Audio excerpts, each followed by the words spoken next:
Vamos mergulhar hoje numa comparação bem direta. De um lado, a justiça que a gente conhece, a dos homens. Do outro, uma justiça que funciona com regras totalmente diferentes. Uma delas pode falhar, e muito. A outra é tida como infalível. Essa é a história de duas justiças. Olha só o nosso roteiro. Primeiro, a gente vai entender as falhas da justiça humana e como a impunidade se instala. Depois, a gente apresenta um outro modelo, a justiça infalível. Aí, colocamos as duas lado a lado para comparar e fechamos com o veredito final que, dizem, ninguém consegue evitar. Vamos começar com uma ideia bem forte. A justiça dos homens muitas vezes é só uma ilusão. Ela pode se transformar num sistema que, na prática, não só não protege a vítima, como falha com ela de um jeito devastador. Parece um absurdo, né? Como assim um sistema feito para punir acaba recompensando o criminoso? Pois é, isso não só acontece como, em alguns casos, é quase uma regra. Vamos olhar um exemplo bem prático para entender isso. Pensa comigo. Um criminoso que, depois de vários e vários golpes, consegue juntar uma verdadeira fortuna. Esse cenário, infelizmente, não tem nada de ficção e ele mostra direitinho onde é que o sistema de justiça simplesmente quebra.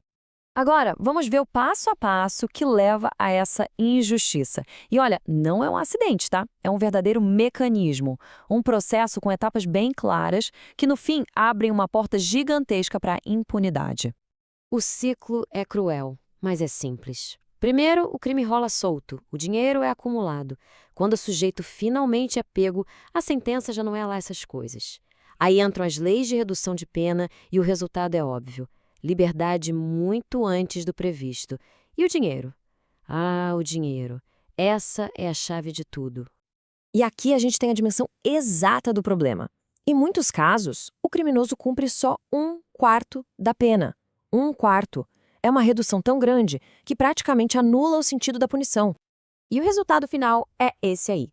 De um lado, o criminoso, solto e com todo o dinheiro roubado no bolso, pronto para aproveitar.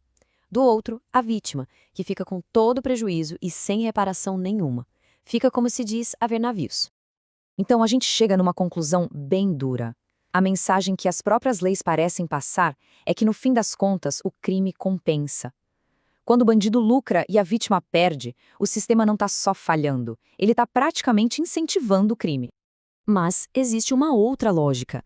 Um sistema de justiça que funciona com base em princípios totalmente diferentes, sem brechas, sem leis que beneficiam o infrator. Pode tardar, mas não falha. Essa frase resume a grande virada de chave. Enquanto a justiça humana é rápida para soltar e cheia de falhas, a divina é vista como uma certeza. Pode não ser para já, mas ela vem. E o que seria essa justiça divina? Bom, a definição é que ela é por natureza, justa e verdadeira. Não tem engano, não tem maldade disfarçada de bem, e o tempo dela não é o nosso tempo. Ela é aplicada no momento exato, de acordo com um critério muito maior. Agora, vamos colocar esses dois sistemas um de frente para o outro. É na comparação direta que as diferenças ficam gritantes. Dá uma olhada nessa tabela. A natureza da justiça humana, perversa. A divina, justa e verdadeira. O resultado? Na humana, o criminoso lucra. Na divina, ela simplesmente não falha. O tempo? Uma é rápida para soltar, a outra age no tempo certo. E por último, a inevitabilidade. De uma, dá para escapar. Da outra, ninguém escapa. E essa ideia de que é inevitável nos leva direto para o ponto final. O que significa essa justiça divina na prática e a responsabilidade final que ela traz para todo mundo? A afirmação é essa. É definitiva. Não importa quem a pessoa seja, o que ela tenha feito, existe um julgamento final. Um tribunal universal do qual não há escapatória. E, nesse tribunal, as condições para ser absolvido são bem claras. Não tem nada a ver com tecnicalidades de lei.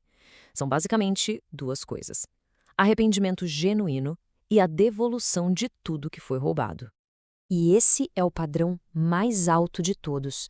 A justiça divina não quer saber se a pessoa simplesmente cumpriu uma pena. O que ela exige é a reparação do dano, a restauração daquilo que foi quebrado. O foco é em consertar o mal que foi feito, e não só em punir o ato. E isso tudo nos deixa com uma pergunta para pensar. Diante de um sistema que pode falhar e de outro que é infalível, De um que deixa o crime lucrar e de outro que exige a restauração completa? Qual deles, no final das contas, define o que é justiça de verdade? É uma pergunta que ecoa muito além de qualquer tribunal aqui na Terra.